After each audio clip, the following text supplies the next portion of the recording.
నామానికి మహిమ కలుగును గాక. ఈ జనములకు వెలుగనే టీవీ కార్యక్రమానికి మిమ్మల్ని ప్రేమతో ఆహ్వానిస్తున్నాను.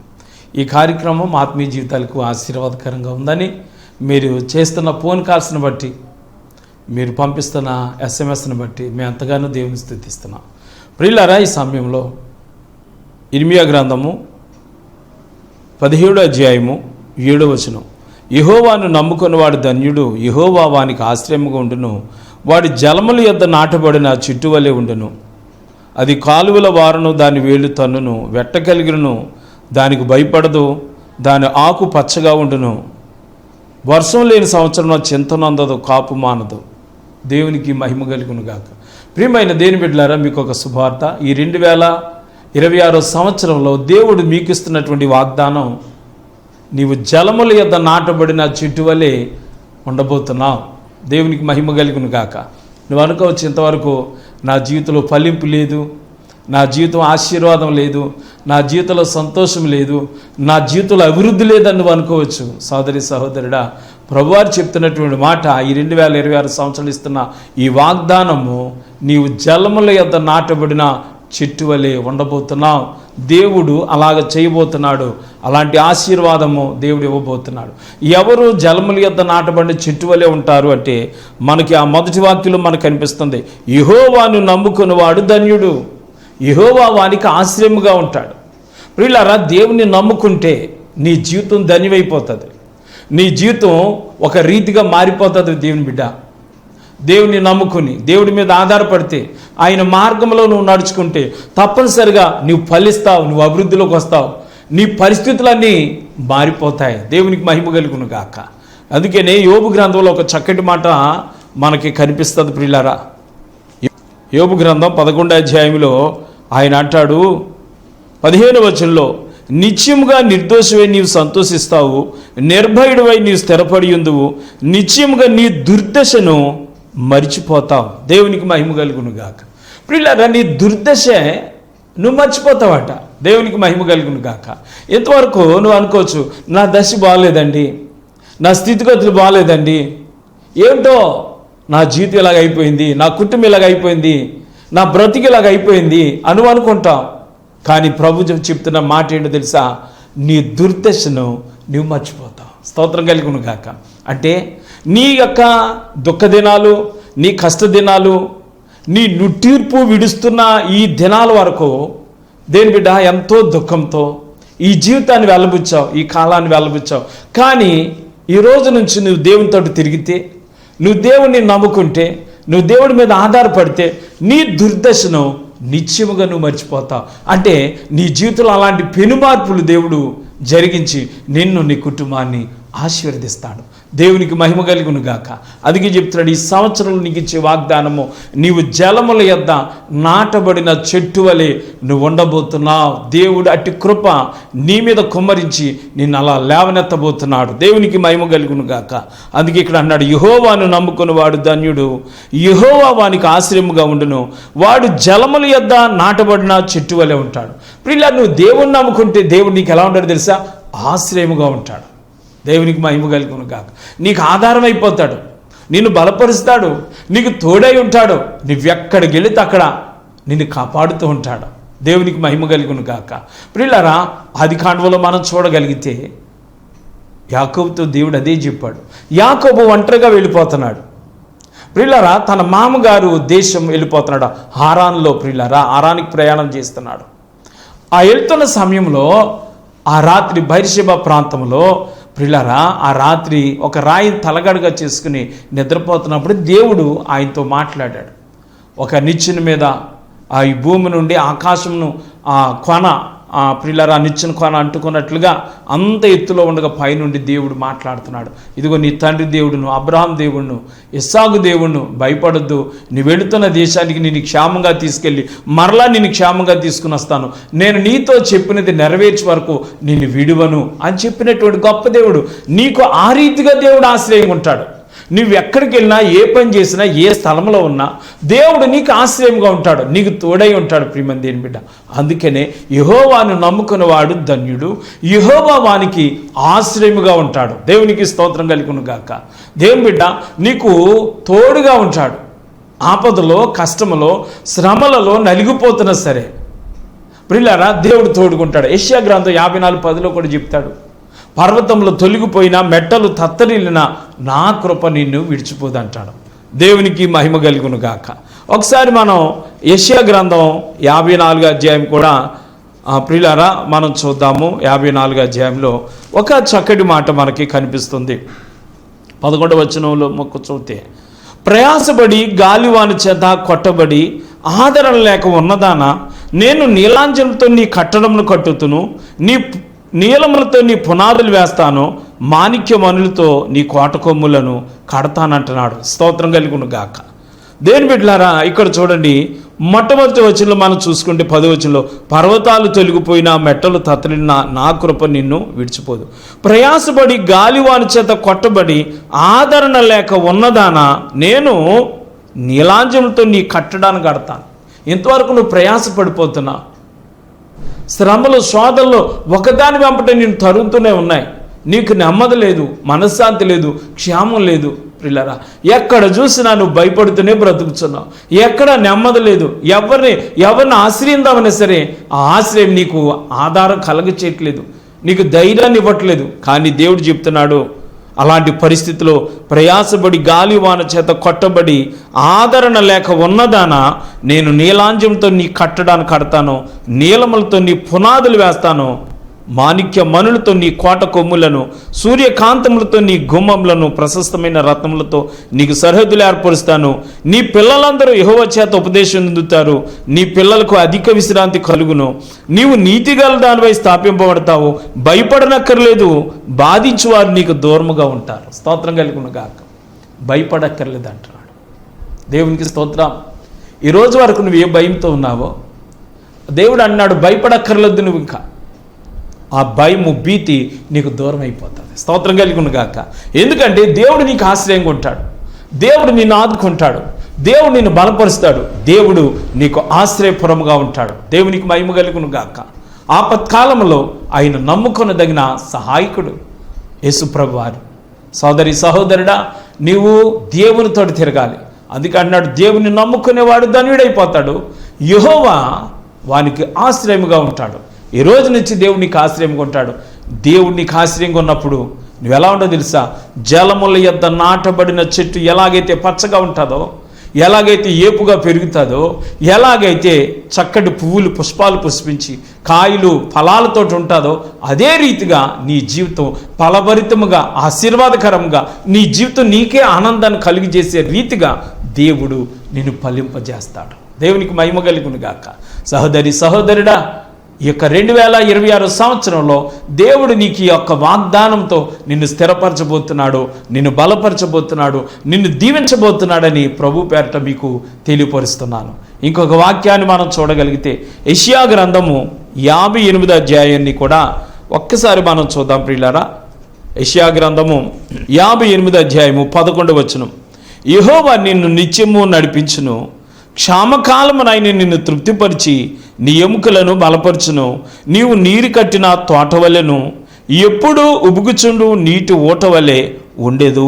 స్తోత్రం కలుగును గాక. సోదరి సహోదరుడా, ఇక్కడ ప్రభువారు చెప్తున్న మాట, దేవుడు నిన్ను నిత్యము నడిపిస్తాడు. స్తోత్రం కలుగును గాక. నువ్వెక్కడ ఆగిపోవు, నువ్వెక్కడ పిల్లల స్ట్రక్ అయిపోవు, నిన్ను ముందుకు నడిపిస్తాడు దేవుడు. ఎలా నడిపిస్తాడట?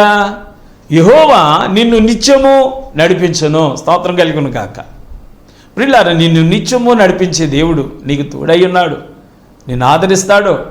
ఒక భక్తుడు మనం చూద్దాం బైబిల్లో ఎలాగ నడిపిస్తాడు అంటే, ఆ వాక్యంలో మనం చూస్తున్నాం, క్షామకాలమున ఆయన నిన్ను తృప్తిపరిచి నీ ఎముకలను బలపరచును, నీవు నీరు కట్టిన తోట వలె ఎప్పుడు ఉబుకుచుండు నీటి ఓట వలె ఉంటావట. దేవుడు నిన్ను బలపరిస్తే, దేవుడు నీకు తోడై ఉంటే ఎల్లప్పుడూ కూడా నీరు కట్టిన తోట ఎలాగైతే పచ్చగా ఉంటుందో అలాగే నీవు ఉంటావట. ఎప్పుడు క్షామకాలంలో కూడా అలాగే ఉంటావట. దేవునికి మహిమ కలుగును గాక. అంటే కరువు కాలంలో కూడా, ఇబ్బందులు శోధనల కాలంలో కూడా ప్రభు నీకు తోడై ఉంటే ఎల్లప్పుడూ కూడా ఒకే రీతిగా ఉంటావు. స్తోత్రం కలుగును గాక. బైబిల్లో ఒక భక్తుడు ఉన్నాడు, ఏలియా అనేటువంటి దైవజనుడు. వీళ్ళారా, ఆయన ఇశ్రాయేలు దేశంలో కాపురం ఉంటున్నాడు. ఇశ్రాయేలు అందరూ కూడా విగ్రహారాధనకు లోనైపోయారు. ఆ రాజ్యాన్ని ఏలుతున్నటువంటి వారు అహాబు రాజు, యెజెబెలు రాణి. ఈ యెజెబెలు రాణి అందరినీ విగ్రహారాధనలోకి నడిపించేసింది. యెహెజ్కేలు గ్రంథం 14వ అధ్యాయంలో చెప్తాడు, ఏ దేశమైతే నా దృష్టికి విశ్వాసఘాతకమై నేను చేసిన మేలులు మర్చిపోతాదో ఆ దేశానికి మొట్టమొదటగా జీవనాధారమైనటువంటి ఆహారాన్ని తీసేస్తానన్నాడు దేవుడు. దేవునికి మహిమ కలుగును గాక. ఇశ్రాయేలు ప్రజలు ఐగుప్తు దేశం బానిసత్వం నుంచి విడిపించి పాలు తేళ్లు ప్రవహించే దేశంలోకి నడిపిస్తే అక్కడ 7 జాతుల వారిని తరిమేసి ఆ దేశాన్ని వెలికిస్తే ప్రియులారా, ఆ రాజులు విగ్రహారాధనలోకి వెళ్ళిపోయారు. నిజమైన దేవుడు నిత్యజీవమైనటువంటి యేసుప్రభుని విడిచిపెట్టేసి ప్రియులారా విగ్రహారాధన చేశారు.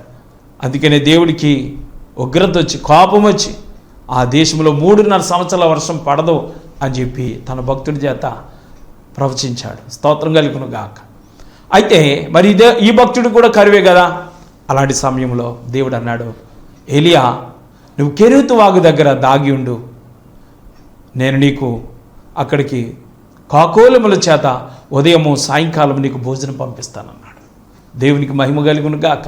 నిజమే సోదరి సహోదరుడా, నువ్వు సేవిస్తున్న దేవుడు, నువ్వు నమ్ముకున్న దేవుడు నమ్మదగిన దేవుడు. హల్లెలూయా. నమ్మదగిన దేవుడు.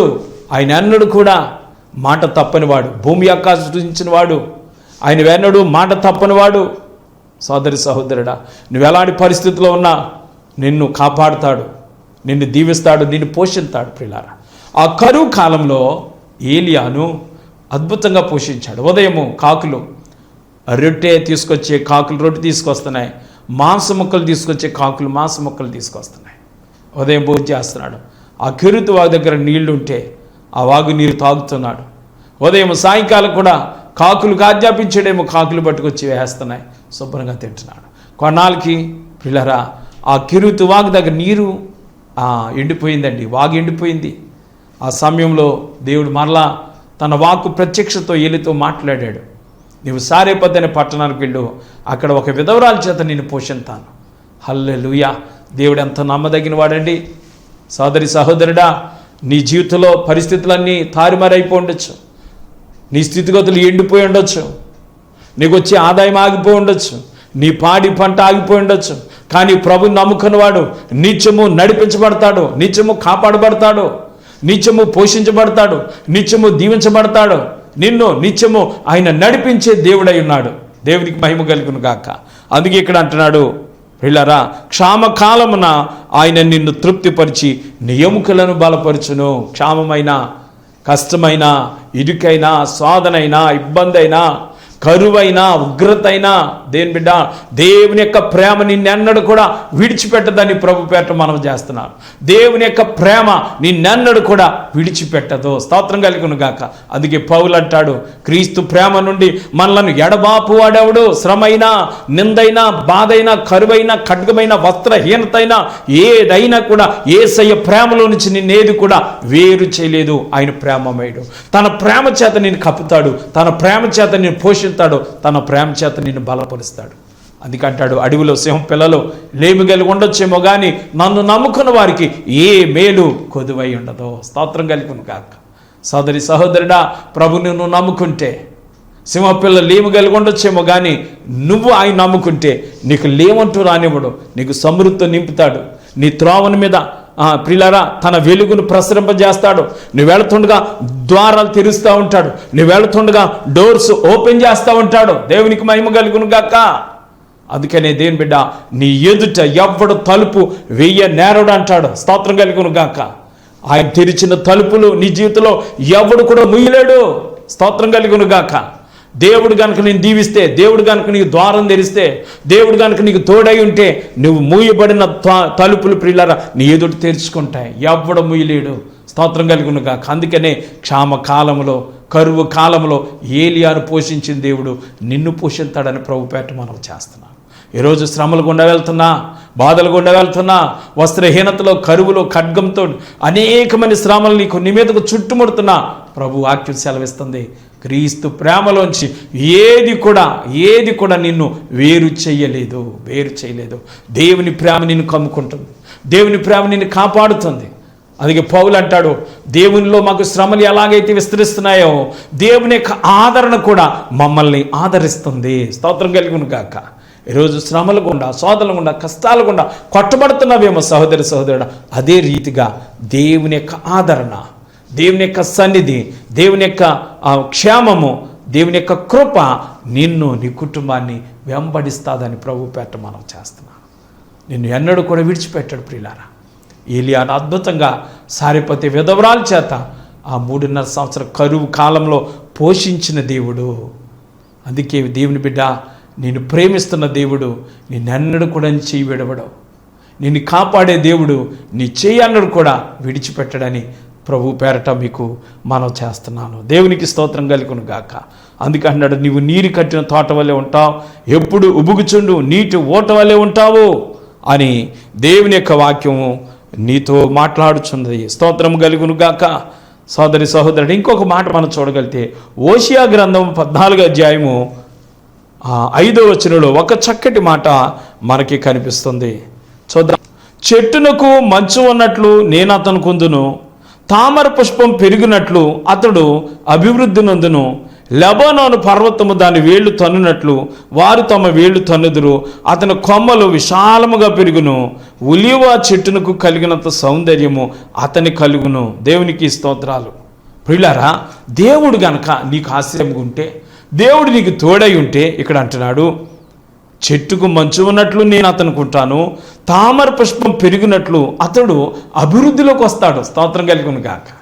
ప్రియులారా, దేవుడు నీకు తోడై ఉంటే, తామర పుష్పం తన్నుకుని తన యొక్క పుష్పాన్ని ఎలాగైతే అనేక మందిని ఆకర్షించి దాని అభివృద్ధి ఎలాగైతే అనేక మంది కనబడుతుందో అదే రీతిగా దేవుడు నీకు తోడై ఉన్నప్పుడు నీ అభివృద్ధి కూడా దేవుడు అలా బయటికి తీసుకొస్తాడు. నమ్మదగిన దేవుడు అండి ఆయన. అందుకే ఇక్కడ అన్నాడు, నేను చెట్టుకు మంచు ఉన్నట్లు నేను అతనికి తోడై ఉంటాను. దేవునికి మహిమ కలుగును గాక. చెట్టుకు మంచు ఉన్నట్లుగా. పిల్లరా, చెట్టు కింద ఆ వేళ్ల నుంచి భూమిలోంచి నీళ్లు అది తీసుకుంటుంది, పైన మంచు. పిల్లరా, దేవుని కృప నీ మీద ఆవరించుంటుంది. దేవుని కృప నీ మీద ఆవరించినప్పుడు పిల్లలు నువ్వు ఎలా ఉంటావంటే తామర పుష్పం పెరిగినట్లుగా నువ్వు అభివృద్ధిలోకి వస్తావు, నువ్వు ఆశీర్వదించబడతావు. దేవుని యొక్క కృప నీ మీద ఉంటుంది. దేవునికి స్తోత్రం కలుగును గాక. దేవుడు నిన్ను అభివృద్ధిలో తీసుకొస్తాడు. అందుకే ఇశ్రాయేలు కోసం దేవుడు చెప్తాడు 10వ అధ్యాయం 1లో, ఇశ్రాయేలు విస్తారముగా వ్యాపించిన ద్రాక్ష చెట్టుతో సమానము. దేవునికి స్తోత్రం కలుగును గాక. వారు ఫలము ఫలించిరి అనుంది. ప్రియులారా, ఇశ్రాయేలు విస్తారముగా వ్యాపించిన ద్రాక్ష చెట్టుతో సమానము. ప్రియులారా, ఇశ్రాయేలు ఫలించడానికి కారణం ప్రభువారే. స్తోత్రం కలుగును గాక. ప్రభు యొక్క కృప, ప్రభు యొక్క సన్నిధి, ప్రభు యొక్క ప్రేమ, ప్రభు యొక్క కరుణ కటాక్షాలు వారి మీద ఉన్నాయి కాబట్టి వారు ఫలించారు. దేవునికి స్తోత్రం కలుగు. చూద్దాము. ఆదికాండము 26వ అధ్యాయంలో ప్రియులారా, ఇస్సాకు గురించి ఒక చక్కటి మాట. ఇస్సాకు ఆ దేశమందున్న వాడే విత్తనం వేసి ఆ సంవత్సరము 100 ఫలము పొందెను. యెహోవా అతన్ని ఆశీర్వదించను గనుక ఆ మనుషుడు గొప్పవాడైన. స్తోత్రం కలిగి.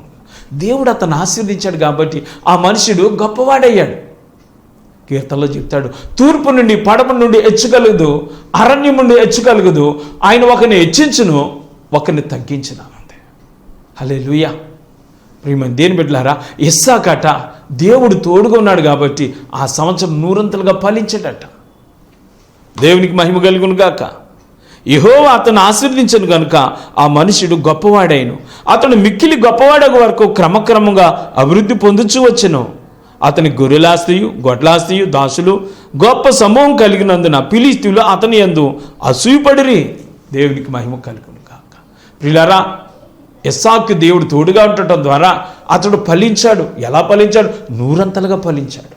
ఈరోజు సహోదరి సహోదరుడా, దేవుడు నీకు తోడుగా ఉంటే, దేవుడు నీకు ఆశయంగా ఉంటే, దేవుడి మీద నువ్వు ఆధారపడితే నిన్ను కూడా ఫలింపజేస్తాడు ఆయన. దేవునికి మహిమ కలుగునుగా. ఆయన సన్నిధిలో ఉన్న ఎండిపోయిన కర్ర కూడా ఫలించింది. స్తోత్రం కలుగునుగాక. ఈరోజు నేను ఎండిపోయిన జీవితం, మోడుబారిపోయిన జీవితం, నా జీవితం ఎందుకు పనిచేస్తుంది, ఎవరికి ఉపయోగం అని నువ్వు అనుకోవచ్చు. కానీ ప్రియులారా, దైవ సన్నిధిలో ఉన్నటువంటి ఆ కర్ర, ఎండిపోయిన కర్ర చిగురించింది. స్తోత్రం కలుగునుగాక. ఇశ్రాయేలు ఆ 12 గోత్రకర్తలో పేర్లు ప్రియులరా ఆ 12 కర్రల మీద రాసి దేవుని యొక్క మందస్సు ఉన్నటువంటి ఆ గుడారంలో, ప్రత్యక్ష గుడారంలో పెట్టినప్పుడు ఒక్క రాత్రిలోనే అహరోను కర్ర చిగురించి ప్రియుల పుష్పాలు పూసి బాదం పండ్లు కలిగిన కర్రగా మారిపోయింది. దేవునికి మహిమ కలుగును గాక. ఎంత గొప్ప దేవుడండి మన దేవుడు. నిన్ను ఫలింప చేయలేడా? నిన్ను ఆస్వాదించలేడా? ఎండిపోయిన నీ జీవితం, మోడిబారిపోయిన నీ జీవితం, మారా జీవితం మధురముగా మార్చలేడా? ఆయనకి అసాధ్యం అంటే ఏదైనా కలదా? దేవునికి మహిమ కలుగును గాక. ఆయనకి సమస్తము సాధ్యమే. దేవుని బిడ్డ, ఆయన సన్నిధికి నువ్వు వచ్చినట్లయితే, ఆయన మందిరానికి నువ్వు వచ్చినట్లయితే, ఆయన సన్నిధిలో నువ్వు మోకరించగలిగినట్లయితే ఎండిపోయినటువంటి నీ జీవితం, మోడి బారిపోయిన నీ జీవితాన్ని మరలా చిగురింపజేసే దేవుడు, నీ కుటుంబాన్ని కట్టే దేవుడు, నీ జీవితాన్ని కట్టే దేవుడు, నిన్ను ఫలభరితంగా చేసే దేవుడు, నిన్ను ఆశీర్వదించే దేవుడు. ఇస్సాకును ఆశీర్వదించడంతో ఆ సంవత్సరము 100 ఫలించేశాడు. అతడు క్రమక్రమంగా అభివృద్ధిలోకి వచ్చేసాడు. అతని అభివృద్ధిని చూసినటువంటి ఫిలిస్తీయులు అసూయపడ్డారు. స్తోత్రం కలుగును గాక. నిజమే సోదరి సహోదరుడా, నువ్వు ఫలిస్తుంటే అనేక మంది అసూయపడతారు. నిన్ను బట్టి అసూయపడుతున్నారంటే అర్థం ఏంటో తెలుసా? దేవుడు నీ మీద కనుదృష్టించాడు, నేను ఫలింపజేస్తున్నాడు. దేవుడు తన మహిమతోటి నేను ఫలింపజేస్తున్నాడు. నువ్వు దీవించబడుతున్నావు. అనేక మంది అసూయపడతారు ప్రియులారా. అంటే ప్రియులారా, నువ్వు ఎలా దీవించబడతావు తెలుసా? అనేక మంది అసూయపడేటంతగా దేవుడు నిన్ను ఫలింపజేస్తాడు, అని దేవుడు నిన్ను దీవిస్తాడు సోదరి సహోదరుడా. అందుకనే ఆయనతో తిరుగు, ఆయనలో నిలబడు.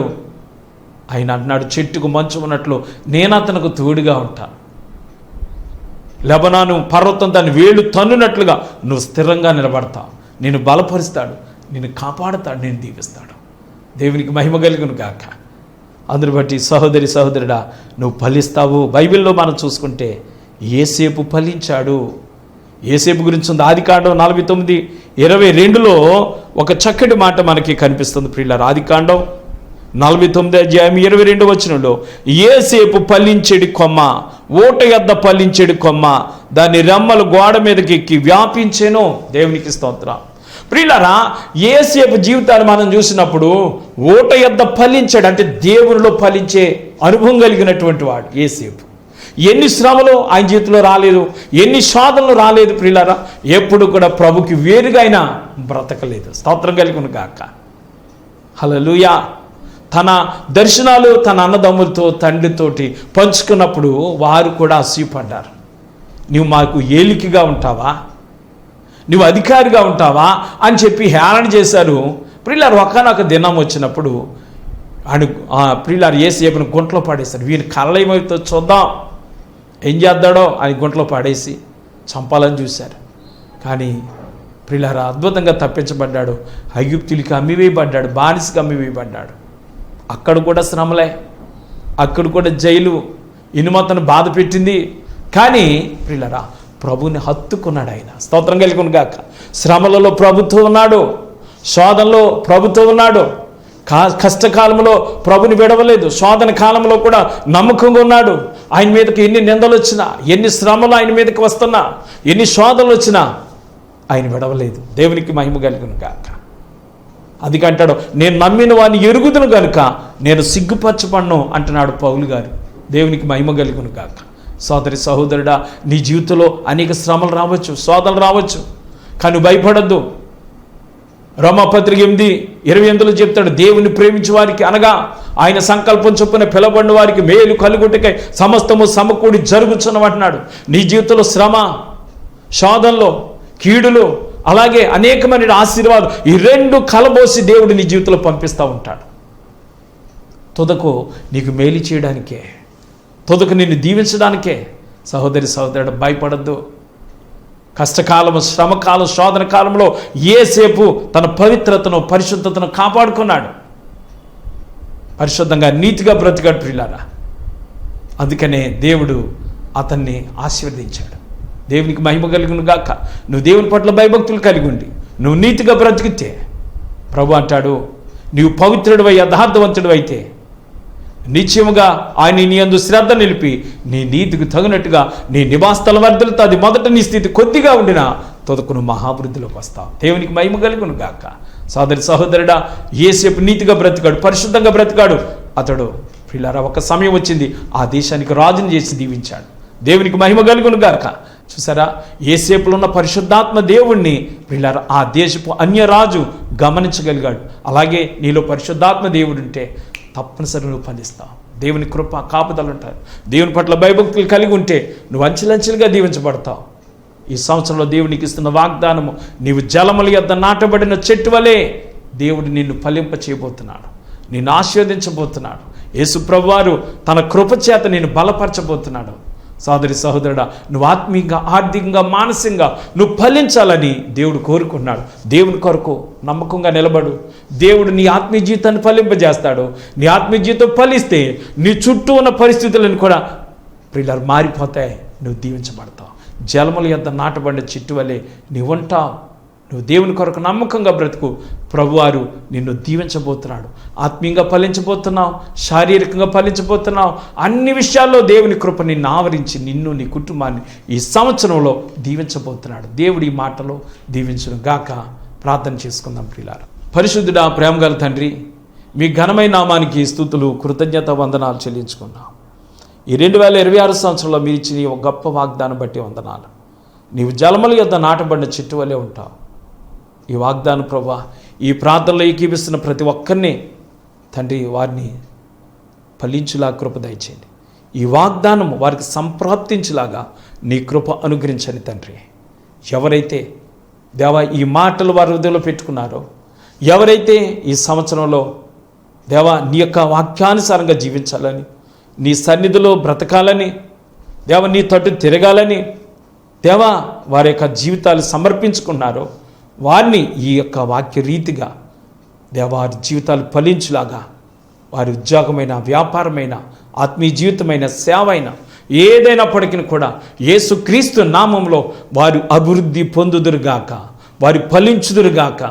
దేవా ఈ 2026 సంవత్సరంలో దేవా వారు ఫలించుదురుగాక, వారు తండ్రి విస్తరించుదురుగాక, వారి భూమి మీద ప్రబలుదురుగాక. అట్టి కృప బిడ్డలకు దయచేయండి. ఆత్మీయంగా, ఆర్థికంగా, మానసికంగా దీవించాలి.